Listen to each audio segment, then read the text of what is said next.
programa Independente de hoje veio até a cidade de Americana assistir um projeto da Rede Paulista de Políticas sobre Drogas e está aqui ao meu lado o Dr. Marcelo Ribeiro. Ele é médico psiquiatra, especialista em dependência química. E o nosso assunto é o crack. E aí, doutor, começa fazendo essa pergunta. Quais são os efeitos, né, no cérebro da pessoa e no organismo de maneira geral que faz uso de crack? O crack é a cocaína na sua apresentação para ser fumada, né? Então, a substância é a cocaína. A particularidade é que, como o crack coloca uma grande quantidade de cocaína na circulação de uma vez só, né, e essa grande quantidade atinge o cérebro em pouquíssimos segundos, então a pessoa tem uma reação de euforia e estimulante muito grande, de uma intensidade muito grande, num tempo curto, né, e esse efeito também é muito breve.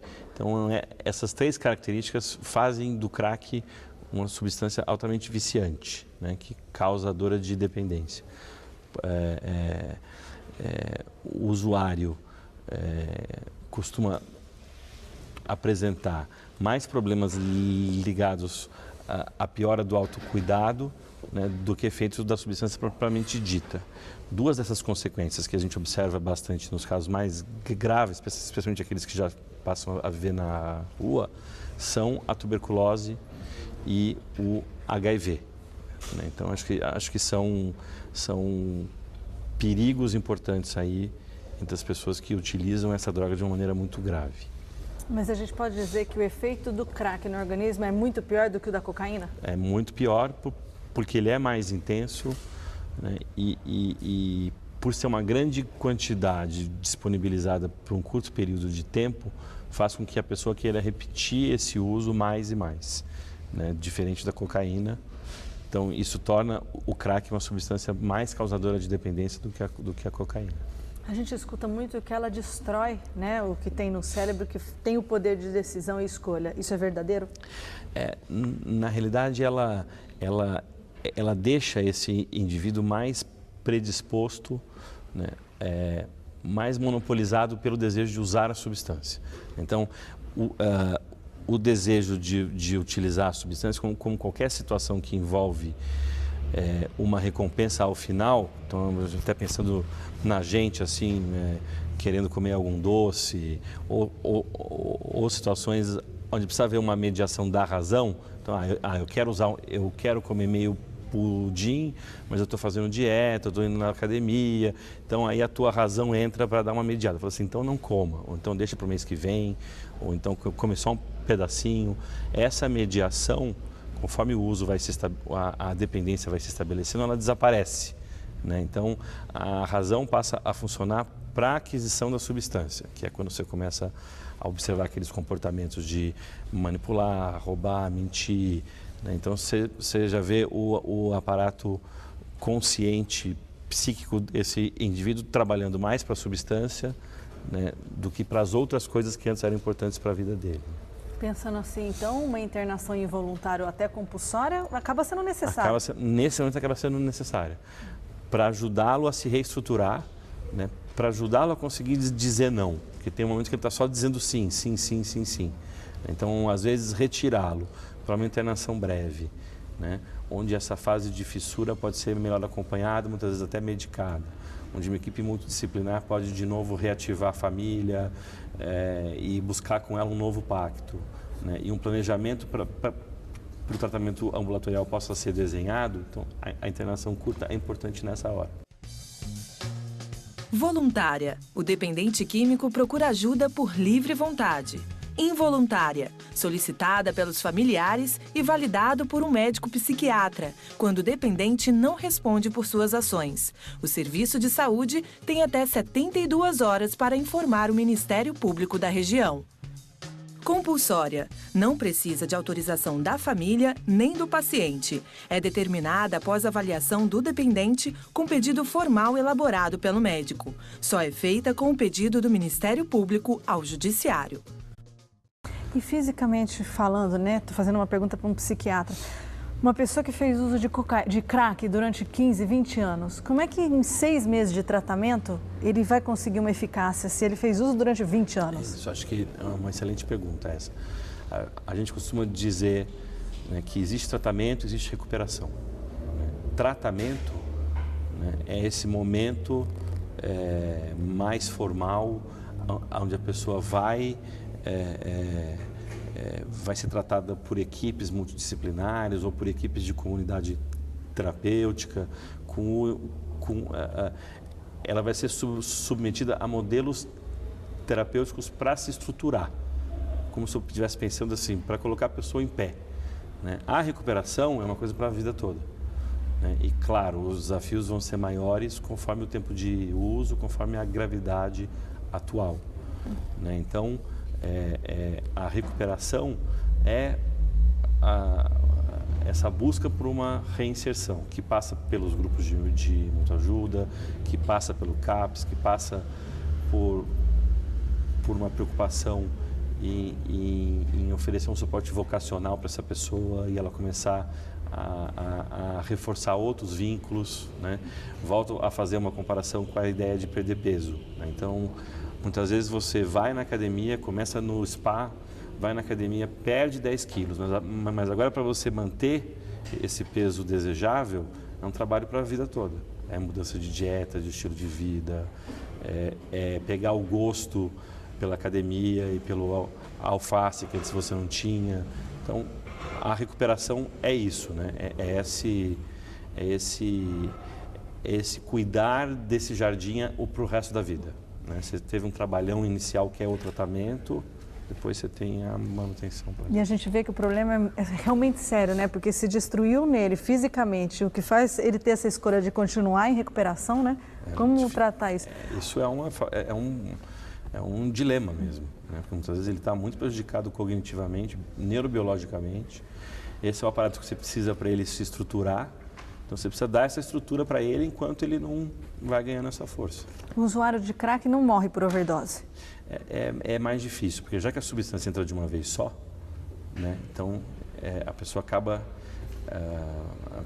controlando, né, esse risco.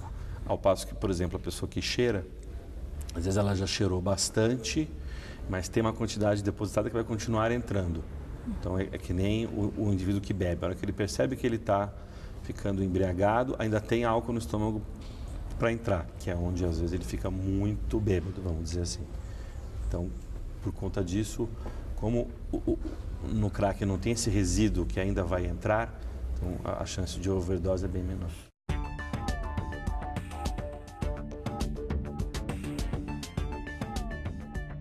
E quando a gente fala em tratamento para o uso de crack, qual é a melhor alternativa? A melhor alternativa é um tratamento planejado. Então, a pessoa ter um plano de tratamento, seja ele qual for e começando por onde for. Ou no CAPS, ou na comunidade, né, ou na enfermaria. Ele precisa ter um período inicial para se desintoxicar, né, que é esse período em que o cérebro começa a se reorganizar sem a substância. E depois ele precisa de um bom gerenciamento para ir se ligando a serviços de tratamento, a ambientes de recuperação, e isso sendo construído junto com profissionais ou junto com o pessoal de Alcoólicos Anônimos, Narcóticos Anônimos, Amor Exigente. É uma formação de uma rede mesmo, né? Uma vez eu ouvi que o problema é tão sério que se correr o bicho pega, se ficar o bicho come. Agora, se juntar, o bicho some. Talvez seja essa, então. Temos que juntar. Temos que juntar. O senhor acredita que um dia nós vamos conseguir acabar com as cracolândias que existem? Eu acredito. Acho que é um desafio de saúde pública, é um desafio de desenvolvimento social, de cidadania.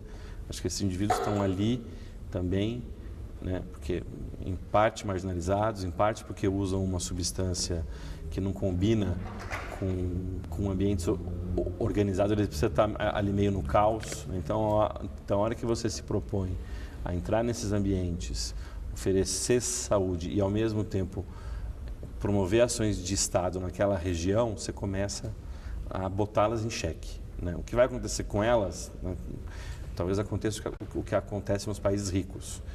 Vai acabar essa muvucona e eles vão começar a entrar para dentro das casas, né? De uma forma mais fragmentada. Mas acho que a Cracolândia é um desafio social que precisa ser vencido. E por mais que eu sei que essa resposta é difícil de dar, né? Qual seria a solução para o problema das drogas, sendo que os índices de pessoas que fazem uso não têm diminuído, têm aumentado? Qual seria a solução para esse problema? Acho que a solução eu acredito que é regulamentar, né? Assim, no sentido de dizer sim ou não com muita clareza e o que pode e o que não pode com a mesma, né? A partir daí, acho que você embasa outras ações. Você consegue acomodar outras disposições, sejam essas morais, espirituais. Você começa a dizer socialmente o que se quer e o que não se quer. As pessoas falam assim, as pessoas usam droga a vida toda, a humanidade. Isso é sabido, né? Mas eu acho que a gente está num momento de pensar se o processo de estruturação social que a gente quer precisa delas ou não. Então, tem pessoas dizendo que sim, precisa, porque é uma questão de cidadania, outras que, olha, mais substâncias, né? Qual que é o custo disso?